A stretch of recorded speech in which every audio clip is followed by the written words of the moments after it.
Selamat datang di channel YouTube Pendidikan Anak Usia Dini bersama Dr. Andes Haji Hendra Sofyan, MSI. Halo, selamat pagi. Bertemu lagi dengan saya Hendra Sofyan dalam channel PAUD Pendidikan Anak Usia Dini Indonesia. Bapak-bapak, ibu-ibu, dan para pemerhati PAUD, apakah Anda seorang mahasiswa atau mahasiswi, atau mungkin sebagai orang tua, atau bisa juga sebagai guru, dan mungkin juga Anda sebagai dosen di universitas yang terlibat dalam pendidikan anak usia dini.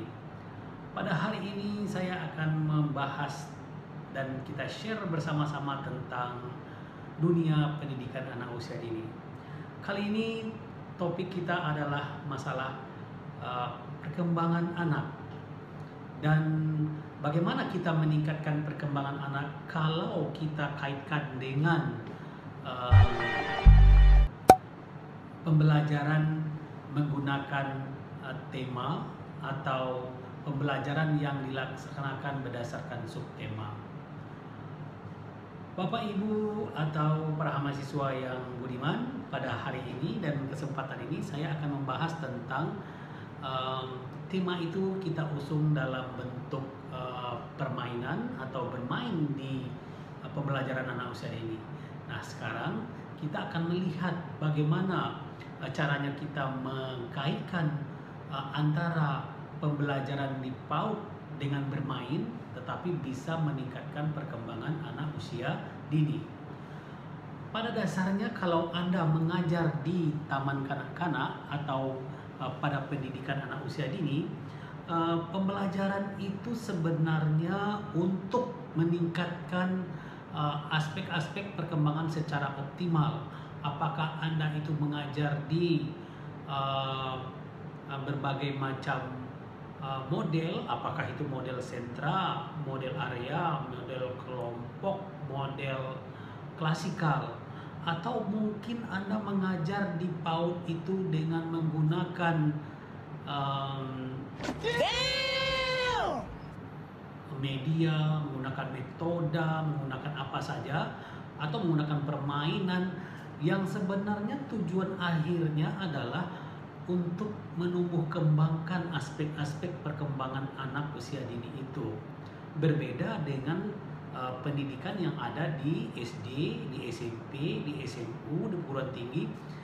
Kalau kita bicara di SD misalnya, pembelajaran itu gunanya supaya anak bisa berkembang pengetahuannya tentang matematika misalnya, tentang bahasa Indonesia, tentang bahasa Inggris, atau mungkin tentang agama. Itu ada mata pelajaran yang diusung. Tetapi kalau di pendidikan anak usia dini, mata pelajaran itu tidak ada. Tetapi yang ada adalah melalui tema dan subtema, kemudian tema itu terpadu di dalam proses pembelajaran yang diusung melalui pembelajaran model sentra kah tadi, atau area kah, atau kelompok kah, atau klasikal. Nah, kemudian di dalam proses belajar itulah kita nanti menumbuh kembangkannya melalui bermain. Nah, kalau seperti itu kita harus memahami dan mengerti bahwa sebenarnya di dalam pendidikan anak usia dini itu bagaimana anak bisa bermain dengan bahagia, dengan gembira, bermain dan bermain. Karena apa? Melalui bermain inilah anak merupakan sarana atau wadahnya untuk menumbuh kembangkan seluruh aspek.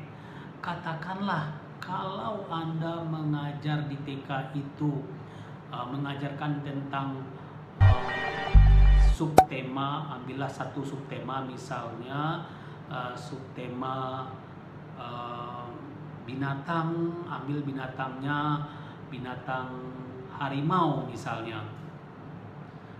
Bukan tujuan akhir dalam pembelajaran itu adalah anak bisa mengerti harimau, anak mengerti cara harimau mereproduksi supaya harimau itu bisa paham anak tentang harimau beranak pinak, atau bagaimana anak bisa melukis harimau. Bukan demikian, tetapi itu sarana yang kita gunakan untuk menumbuh kembangkan perkembangan anak melalui pembelajaran dengan tema dan subtema. Katakanlah temanya binatang, subtemanya harimau tadi. Nah, bukan berarti tujuan akhir kita anak pandai misalnya melukis harimau, bukan demikian. Nah, kita kembalikan kepada konsep belajar di PAUD itu menumbuh kembangkan seluruh aspek perkembangan. Kalau dalam kurikulum ada 6 aspek yang harus ditumbuh kembangkan. Misalnya ada aspek fisik dan motorik. Yang kedua ada aspek sosial dan emosional. Ketiga ada aspek kognitif. Keempat ada aspek bahasa. Kelima ada aspek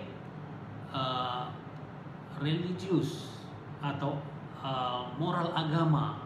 Dan keenam ada aspek perkembangan seni. Walaupun seni ini di dalam buku perkembangan merupakan wadah untuk melalui proses seni bisa mengembangkan seluruh aspek perkembangan anak. Tapi itu tidak menjadi masalah karena sekarang kita paham sebagai pemerhati PAUD, dengan seni kita bisa menumbuh kembangkan seluruh aspek perkembangan anak. Nah, sekarang kita contohkan. Apa contoh dengan satu subtema, lalu kita bermain-main dengan tema itu dapat menumbuh kembangkan aspek perkembangan. Atau tadi harimau. Katakanlah kita mengajar tentang subtema harimau, sudah kita buat nanti analisis kurikulumnya, lalu kita buat programnya, lalu kita sudah buat RPPM-nya, lalu kita sudah buat RPPH-nya, lalu kita sudah buat pengembangan temanya, lalu kita sudah bikin merancang permainan-permainan apa, lagu-lagunya nanti seperti apa. Nah, lalu kita mengajar. Nah, katakanlah saya mau mengembangkan 6 aspek perkembangan itu. Bagaimana caranya untuk mengembangkan aspek perkembangan yang 6 itu? Nah, caranya adalah misalnya di dalam Anda menjelaskan tentang harimau tadi dengan seluruh komponen pengembangan tema, misalnya harimau. Satu, misalnya guru harus paham tentang harimau itu termasuk binatang apa misalnya. Lalu yang berikutnya misalnya tempat tinggal harimau misalnya sesuai dengan perkembangan anak, biar anak paham. Yang ketiga misalnya yang menjelaskan tentang bagian-bagian dari harimau. Yang keempat misalnya gunanya harimau bagi manusia dan bagi alam. Kemudian yang kelima misalnya cara harimau memiliki anak atau dedek baru gitu. Kemudian misalnya lagi makanan harimau dan seterusnya. Nah, setelah kita jelaskan itu kepada anak, lalu nanti ada beberapa cara yang akan dikerjakan anak dalam LKPD-nya. Misalnya anak tadi kita ingin mengembangkan mengembangkan aspek motorik. Nah, mungkin anak bisa motorik halus misalnya. Anak bisa menulis tentang harimau, tapi motorik halusnya tentu dalam memegang pensil atau pena atau krayon. Tetapi kalau dia menulis tentu ini perkembangan bahasa. Ya, dalam perkembangan itu tidak ada satu perkembangan berdiri sendiri. Dia terkait satu perkembangan dengan perkembangan yang lain. Misalnya dengan perkembangan bahasa, ketika anak menulis tentang harimau tadi atau dia menyebutkan harimau, secara otomatis ada perkembangan yang lain di situ. Apa? Kognitif. Dia memikirkan tentang harimau. Begitu ya. Lalu ada perkembangan apa lagi di situ dengan bahasa tadi, ada perkembangan motorik halus tadi, ada perkembangan motorik kasar juga. Apa? Oh, ketika dia menulis, dia satu tangan dia pegang itu kertas supaya tidak terbang, ditekannya dengan tangannya ke mejanya, yang satu tangan lagi motorik halusnya memegang pena atau pensil. Nah, ini contoh dari walaupun kita mengajarkan seperti demikian, tapi pada dasarnya kita mengembangkan aspek perkembangan itu yang harus diingat oleh setiap guru, begitu. Lalu apa lagi yang bisa dikembangkan selain perkembangan motorik halus? Ada perkembangan kognitif di situ. Bagaimana cara mengembangkan kognitif? Nah, setelah tadi guru menjelaskan, nanti boleh kita berkomunikasi dengan anak. Apa yang kita jelaskan tadi, misalnya anak-anak, siapa ya yang bisa menjelaskan kepada Pak Guru tentang harimau? Nah, nanti anak-anak akan bersemangat menjelaskan tentang harimau. Mungkin dia pernah punya pengalaman di tempat tinggalnya, di kebun binatang barangkali, di TV dia pernah lihat, di video-video dia pernah lihat, mungkin di film dia pernah melihat, atau mungkin di rumahnya dia punya peliharaan. Seperti ada beberapa yang saya lihat, dan saya pernah pergi ke rumah murid TK yang memiliki di rumahnya ada kandang harimau seperti itu. Tapi tidak semua ya, mungkin 1 dari sekian ribu orang. Lalu bagaimana lagi, apa dan yang bisa kita kembangkan dengan pelajaran harimau tadi? Misalnya, kita bisa mengembangkan aspek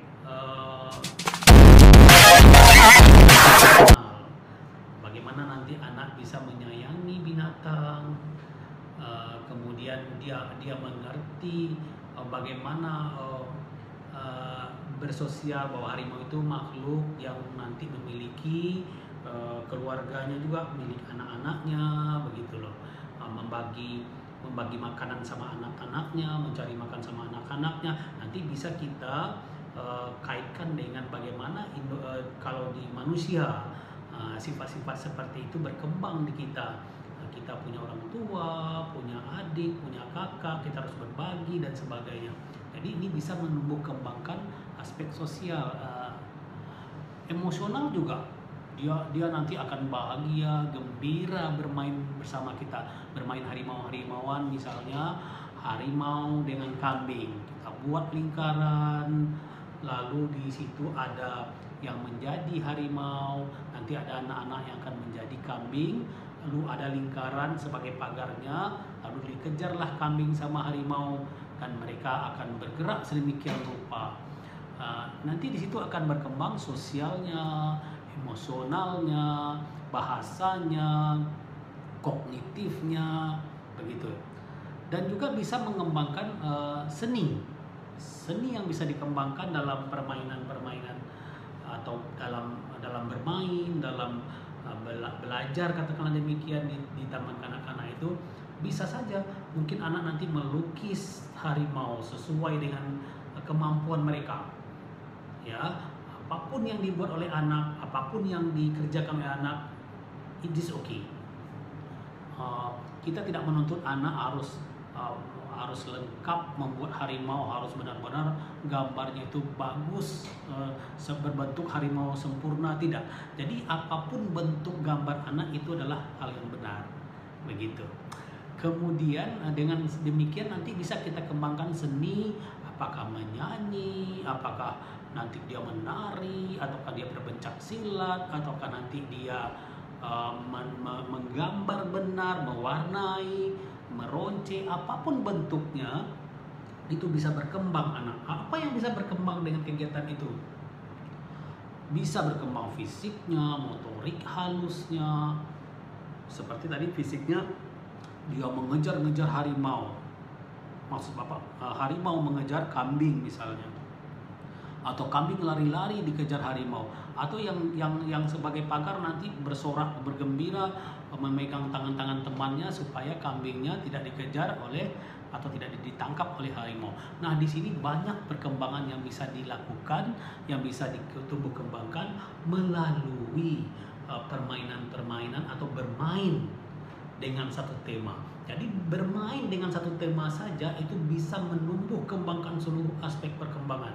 Jadi intinya para Bapak Ibu, para mahasiswa dan para pemerhati PAUD, sebenarnya kita mengajar yang penting itu apa? Bagaimana supaya bisa mengoptimalkan perkembangan anak, bisa dia berkembang bahasanya, bisa berkembang sosial emosinya, bisa berkembang kognitifnya, bisa berkembang aspek seninya tadi.